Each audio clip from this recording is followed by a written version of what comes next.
Here's a presentation of a proof of correctness for the Floyd-Warshall algorithm. We first briefly discussed the idea for the proof. We're going to proceed by induction, first assuming non-negative Aij in the matrix, and we'll discuss the negative case later. And we're going to look to prove that the algorithm finds the shortest path up to each stage. What we mean by shortest paths up to that point in the algorithm is that if a shorter path exists, it'll exist containing intermediate vertices higher than that point in the algorithm. So if the algorithm's checked the first up to the stage p equals to 5, then all the paths that it's found up to that point will be shortest, including only intermediate vertices up to vertex 5. So there may be a shorter path that involves going via vertex 6, but the algorithm won't have checked that yet. We begin with the base case, which we take to be when p0 is equal to 1, the first step of the algorithm. So it updates the matrix capital delta, the entries delta ij by the given expression, which we can clearly see considering the triangle on the right and also the diagram to the left of the matrix, highlighting which cells this corresponds to checking in the matrix.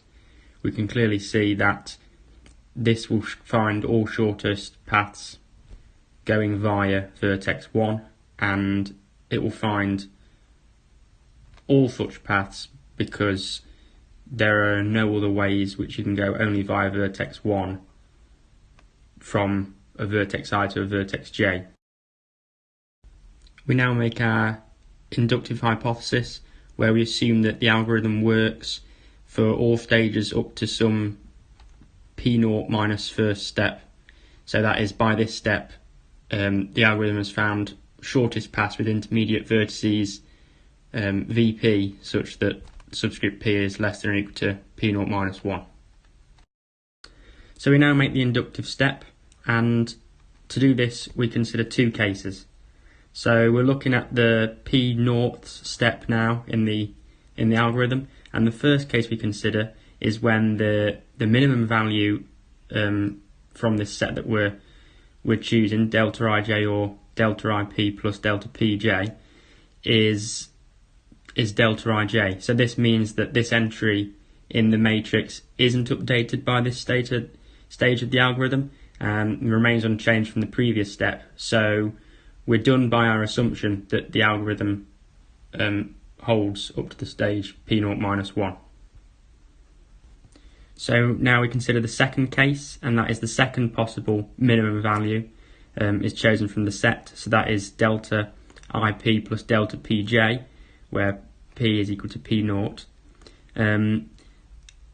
And so this means that at this stage in the algorithm, the value for the shortest path delta ij is updated, but we are actually done by our inductive hypothesis because it's being updated with the values, well, with the value delta ip plus delta pj, and each of these shortest paths, delta ip and delta pj, is been updated in the previous step of the algorithm at the latest. So are themselves in fact shortest paths with intermediate vertices vp, where p is less than or equal to p0 minus 1. So now, just to conclude what we've seen that the algorithm finds the shortest path in the case p0 equals to 1, and then we've assumed that it works up to some step p0 minus 1, and found that this implies that it finds the shortest path in up to step p0. So we're done by the process of mathematical induction. That is, considering, as we did so at the start, that the entries in the matrix are non-negative. So it remains now just to briefly discuss that. So at the start we made the assumption that all entries in the matrix Aij were non-negative, and now we just want to see if allowing them to be negative would alter the proof, and the answer is that the argument is the same for negative Aij, and it doesn't alter the proof unless a negative cycle exists. What we mean by a negative cycle or a negative length cycle is a path that you can traverse around the graph with negative cost value.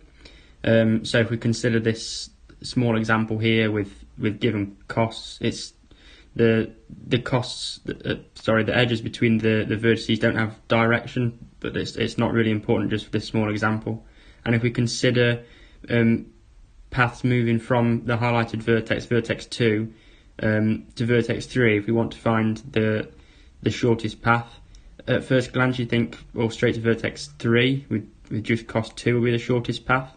But actually we see that because a negative length cycle exists from vertex 2 to vertex 4 to vertex 1 and back to vertex 2 again, then the shortest path to vertex 3 doesn't really exist, or it doesn't really make sense to find it, because you can just cycle between vertices 2, 4, 1 and back to 2 again as many times as you like, and then go to vertex 3 after you've made this cycle an arbitrary number of times, and you can have as low a cost value as you would like.